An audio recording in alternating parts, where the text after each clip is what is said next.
Il y a des problèmes avec le casier judiciaire, il y a des lenteurs dans certaines procédures.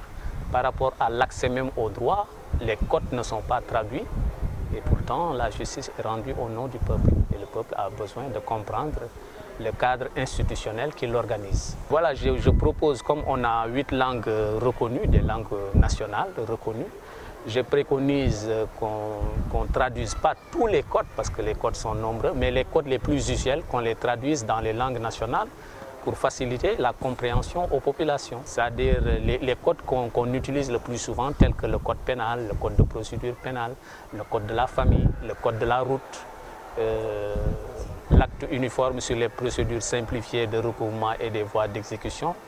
L'indépendance est un devoir pour le magistrat et une garantie pour le justiciable. Donc on doit tout faire. Maintenant, il y a une confusion au niveau des populations entre l'indépendance individuelle et l'indépendance institutionnelle. Donc un juge sénégalais peut être indépendant, mais l'institution ne garantit pas toujours l'indépendance du juge. Et justement, dans le livre, je propose des solutions pour que le CSM, c'est-à-dire le Conseil supérieur de la magistrature, puisse apporter plus de garanties aux magistrats dans la gestion de leur carrière, en mettant en place des critères objectifs, en évitant le plus possible les affectations pour nécessité de service. Et voilà. En amenant les juges d'instruction, les juges de l'application des peines et les juges des enfants au niveau du CSM.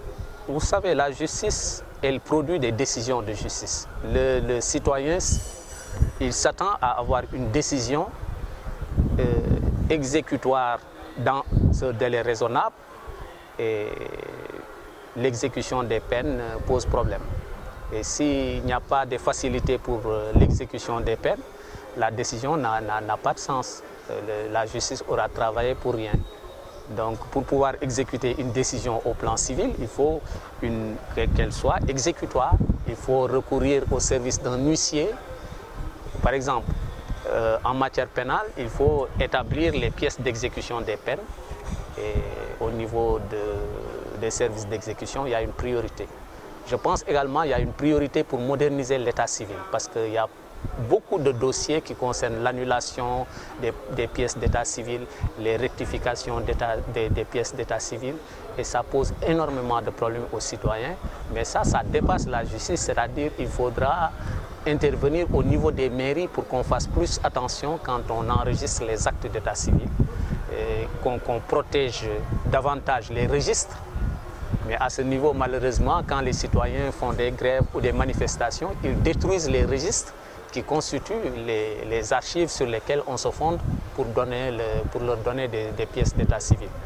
Et parfois, la justice a énormément de difficultés pour rétablir les pièces qui sont perdues. Oui, les longues détentions, la justice essaie de juguler le problème en agissant sur plusieurs niveaux.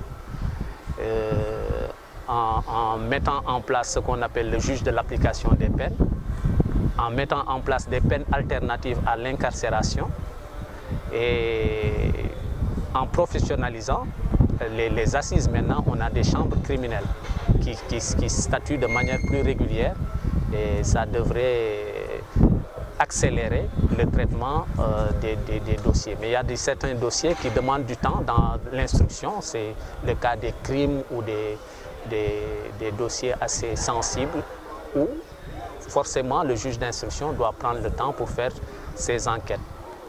Mais il y a également la possibilité dans le projet de limiter le juge d'instruction dans les enquêtes pour éviter les longues détentions. Mais de plus en plus, les autorités ont pris conscience et les longues détentions sont en train de baisser. Maintenant, pour l'indemnisation des personnes qui ont été relaxées après de longues détentions, il y a une commission qui a été mise en place, une commission d'indemnisation qui a été mise en place, qui fonctionne depuis quelque temps au niveau de la Cour suprême. Mais seulement c'est les personnes qui ont bénéficié d'une relaxe pure et simple ou d'un non-lieu qui peuvent saisir cette instance pour avoir une indemnisation pour le préjudice qu'ils ont subi du fait d'une longue détention qui a abouti à un non-lieu. Oui, il y a 7 cas qui ont été traités, il y a des indemnisations qui ont été données. Bon, maintenant, une chose est d'obtenir une indemnisation par cette voie, mais c'est forfaitaire. Une autre chose est d'obtenir l'indemnisation intégrale du préjudice subi.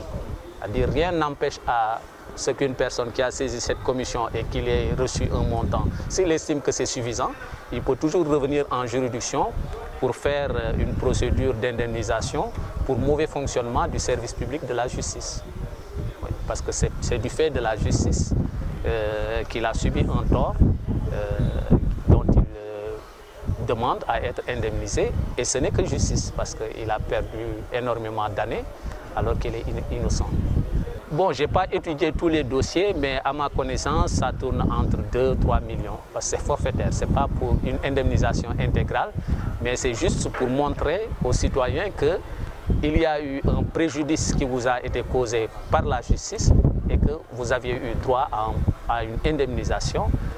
Mais l'honneur et la dignité d'un individu n'ont pas de prix. La justice est rendue au nom du peuple. Donc c'est une affaire de tout le monde, ce n'est pas seulement l'affaire des spécialistes. Et le fait de faire des séminaires de cette nature permet de réfléchir pour voir comment améliorer au mieux le fonctionnement de la justice. Encore une fois, c'est un processus continu. Et on n'aura jamais la perfection n'étant pas de ce monde, mais l'idéal étant que chaque fois qu'on essaie d'adapter la justice aux enjeux de l'heure, et les enjeux de l'heure sont cruciaux parce qu'on a découvert énormément de richesses dans ce pays, ça aiguise des appétits, ça suscite des interrogations. Est-ce que notre justice est apte à endiguer toutes ces nouvelles problématiques? Il y a les nouvelles problématiques du terrorisme, de la cybercriminalité, de la délinquance qui devient de plus en plus profonde. Est-ce que nos structures sont suffisamment adaptées pour faire face? Voilà, c'est pourquoi les réflexions de ce genre sont très très intéressantes. Oui, il y a forcément besoin de réaménager, de rationaliser les structures, d'affiner la formation, de spécialiser les juges pour prendre en compte de manière spécifique certaines problématiques. Par exemple, il nous faut, pour lutter efficacement contre la cybercriminalité, le terrorisme, des parquets spécialisés. Vous avez vu, même les pays développés, ils ont un parquet financier spécialisé, ils ont un parquet spécial pour faire face contre le terrorisme. Et nous devons aller vers ce genre de spécialisation des structures, des juges d'instruction, des procureurs, des juges spécialement formés à ça. On doit même anticiper avec nos richesses en ayant des juges spécialisés sur le droit maritime parce qu'on a beaucoup de richesses halieutiques, mais également des juges et des professionnels du droit spécialisés dans le traitement des affaires minières, dans le traitement des contentieux miniers.